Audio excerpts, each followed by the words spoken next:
Hello and welcome back to, I feel like we need a title for this video series because I tend to do a lot of these, but I don't have like a series for them. So let's just say SLP Talks with Marie. I want to get into something that is very important, and that in the last year of being a speech pathologist with my little ones in preschool, I have just been diving deeper into in terms of my knowledge base and collaboration and all of that. I want to talk about total communication. I want to talk about the power of honoring all communication types when I'm working with my preschoolers. And I think that this is really valuable information, not just for SLPs, but for SLPs to kind of hold on to when we're collaborating with other educators. So let's back up a little bit. A couple months ago, I was approached by one of my school sites because I was talking a lot about the need to honor a variety of forms of behavior as communication, and to really take the time for my teams to dive deeper into understanding why certain behaviors were persisting with some of our students and what that meant they were trying to communicate. And when I started talking and got on a soapbox in a SPED meeting one day, I was asked to create a short 10-minute talk to present at a staff meeting. And since then, I've gotten into a lot of really good, productive conversations. I feel like I'm sitting, I need to get better, have better posture here. I've had a lot of good conversations with my teams in terms of how we're honoring communication, how we're providing opportunities for more participation with communication in our classrooms, and ultimately how we are kind of bridging that gap when sometimes there's a lot of communication breakdowns with our complex communicators. So that way we are still forging connections, and when I say connections, I mean meaningful connections with our students. So my hope is that for this video, you find some inspiration, some value, maybe some talking points for you to be able to talk to and collaborate with the teachers that you work with. And if you are a teacher and you've stumbled upon this video, I'm so happy that you're here, because these are things that I've found to be very helpful when we're looking at the whole classroom. Because I know as speech pathologists, sometimes we have this lens of smaller, more individualized services that we're providing, but I do a lot of push-in therapy. I'm in the classroom, I'm collaborating with the teachers. I see everything because I see the students from the time they arrive to school to the time they leave. So all those different parts of their day where maybe there are more communication breakdowns and we might see elevated behaviors, so to speak.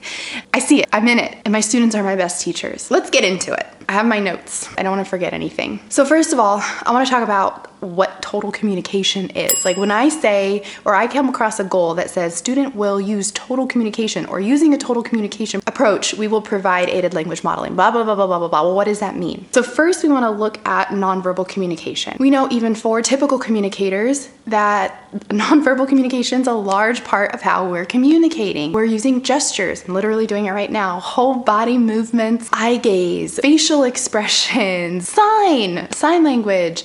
We might use visuals. I talk a lot about the use of visuals in core boards. You see me every week if you watch my vlogs, planning around specific core words that I'm incorporating when I'm using a core board, which insert picture here, within my classrooms. And those things are becoming more of a universally accessible tool for all of the students in our preschool classrooms. And my hope is that early childhood teachers, elementary school teachers, middle school teachers, high school teachers, general education teachers see the value in having those kinds of visuals in their classrooms, so that way we can be honoring more total communication. So if a child sometimes has a breakdown, and pulling out the visual or having access to that visual helps mitigate that breakdown, helps them access what they need and want, because maybe the words aren't coming, maybe the emotions, they need that support to express their emotions, then we should honor that. So total communication, in summary, is just that idea of we have a variety of means for a variety of functions.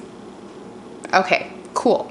Communication can look different for everyone. And I like to drive this home when I am talking to teachers, because it kind of goes along with the idea that kids learn differently. Well, kids communicate differently. And when we're working with some students that maybe they can communicate at different parts of their day a little bit more effectively, but then there's other parts of their day.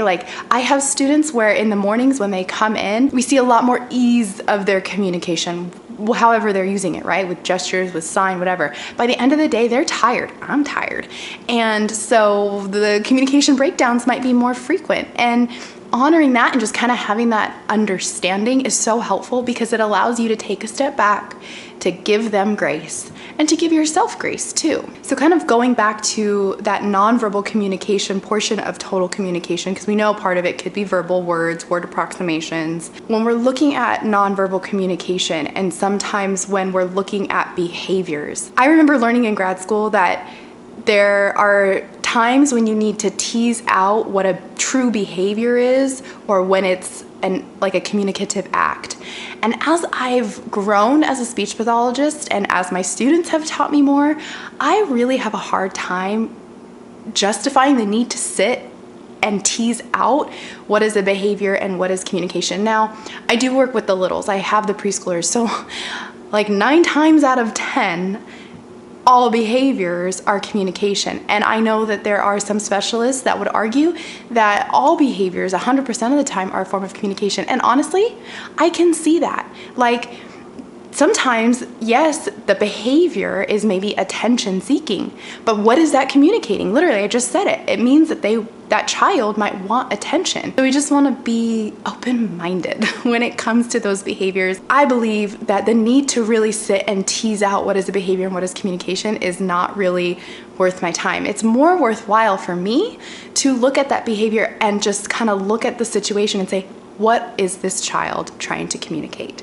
And I really would encourage everybody to kind of put that detective hat on and look at all those different things that way. If you're striving for that meaningful connection, that's going to help you see what is really going on with the child versus trying to say, well, this behavior just needs to stop, right?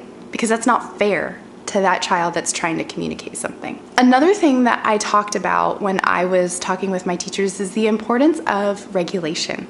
Sometimes, and this goes for like, think about a time when you've been so overwhelmed by something, anything that happened, maybe emotionally, like you're having a really rough day, maybe you got some news that was just really off-putting, and then you're trying to go through daily routines, whether it's at work, maybe you're going to the grocery store. Think about how much more overwhelming and overstimulating everything feels because you're dysregulated somehow for some reason. When we're expecting a certain type of communication from them, or we know like yesterday they were doing so well using their core board, what's happening today? We also want to take that step back and think about their regulation. The other day I had a student who just came in sad. He just came in sad.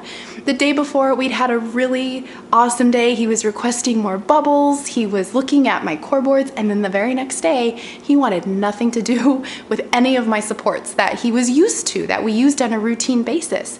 He was just having a very dysregulated time. And so my focus for him that day, I want him to feel regulated. And so in that way, what he's communicating to me by pushing away my core boards, by yelling when I got near him, was that I'm dysregulated right now. I need to just figure out what's going on inside.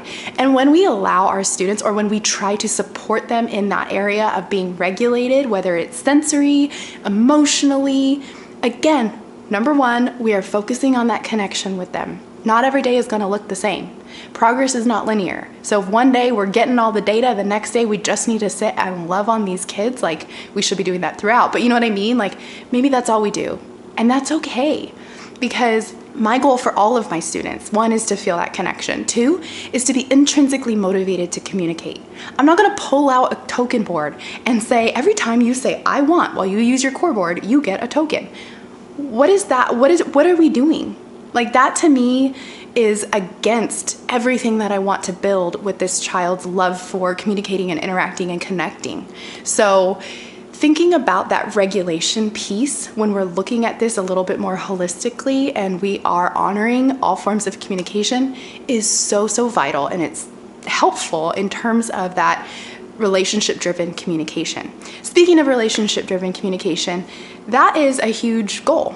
Like that right there, when we learn that in having a connection or having communication with this other person is building a relationship, that's very intrinsically motivating right there. Yeah, that's what I want to say about that. I know for me, when I'm communicating with the people in my life that I love, my friends, my family, like there's always a huge focus on that relationship, and it is motivating to me to have that connection And it's the same for our students. I would say something that you want to maybe just have in your back pocket, a back pocket tool. What do you say? Like your back pocket item or whatever?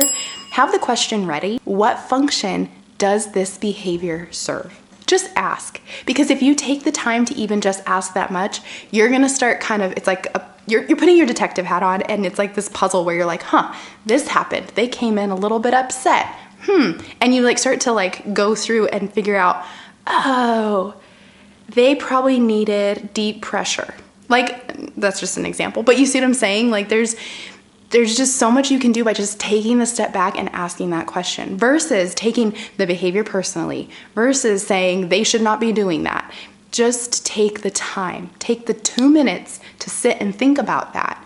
You may not figure it out. You probably won't figure it out right in time. It might be something where you need to reflect on it at the end of the school day, but I just really want to encourage you to take that time to focus on how you can then the next day or on a more consistent basis be honoring what those behaviors might, like what functions those might be trying to serve. I don't know if you've ever heard of this, but presume competence. My mentor taught me to say, always presume potential. Yes, like we're presuming competence with one skill. We're presuming competence with using the visuals. We're presuming competence with using sign or word approximations.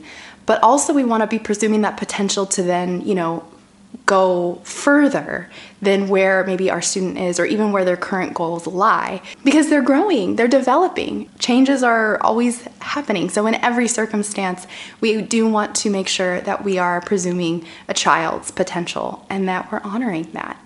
So keep that one in mind too. That's a really big takeaway for me in the last couple years, is just thinking more along those lines of look at what they are doing, look at what you can model. And this kind of leads me into the next point, but who can you collaborate with? That's the next piece. In my district, I do feel like there is a big, and maybe this is just in my program in preschool, but there is a huge emphasis on collaboration, not just with other service providers or BCBAs or RBTs, those are the behavior experts, but also with the teachers, the people that are in it all day long. And I really, for my speech pathologists that are watching this video, are you collaborating with your teachers that have come to you with concerns about any kind of complex communication or behaviors? Are you making the time? And I know that's like a big ask because our time in the schools can be very limited. But is there a way that you can feng shui your schedule or do something to be consistently collaborating with your teachers? And now teachers, on the other side of it, are you going to your SLPs when you have children that are demonstrating behaviors that are, you're having a hard time maybe interpreting? Go to the people that are there to help you support your students and build those connections. It takes a village. It does. And that's the beauty of us all being on these campuses together as school-based professionals. Now, if you're in private practice, who can you collaborate with in that sense? Probably the parents, which is huge. And I still will collaborate with parents. We do phone calls, we'll have meetings and conferences and different things. When you're in private practice, especially with peds, you have the parents either sometimes a part of your session or they drop their child off, they pick them up, you have a chance to talk, you have a chance to kind of create game plans. I know with my private practice client right now, like I always have 10 minutes after the session, I sit with mom, I talk with her, and we kind of create little ideas for the next therapy session based on what happened, because she'll, be like, oh, this happened this week, maybe we can do this. And so it's always just there. It's always available, that collaboration. So just make sure that you are collaborating with your teams, whoever might be involved. When I gave this talk, I did drive it home with the core board. Like I pulled up the core board on the 40-word core board of functional words with the regulatory words at the bottom, more, help, all done, yes, no.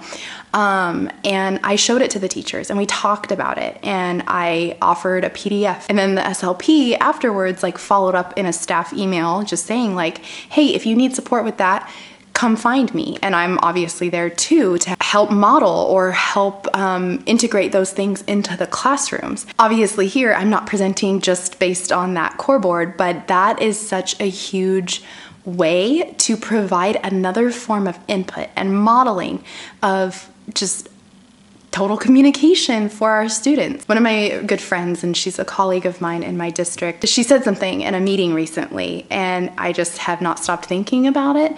But it was the idea that especially for like our preschoolers, or if you're a TK or kinder service provider or teacher, some of your students that are coming in that might be nonverbal or limited verbal, or we say non-speaking, or have limited verbal communication skills, they might have just had 3 to 5 years of all auditory input, right? All auditory. Moms and dads and grandparents and caregivers are all modeling things as they talk to them. They've had all this input, but still they might have had a hard time acquiring that expressive language of actually speaking. But they come into school and maybe they haven't had as much exposure. Maybe they have. We're not going to say they haven't, but there is the idea that maybe they haven't had as much exposure to the visuals, to the core boards, and just we all learn differently, we all communicate differently, and for our more complex communicators, they might need a year, 2 years of now verbal modeling and the visual modeling.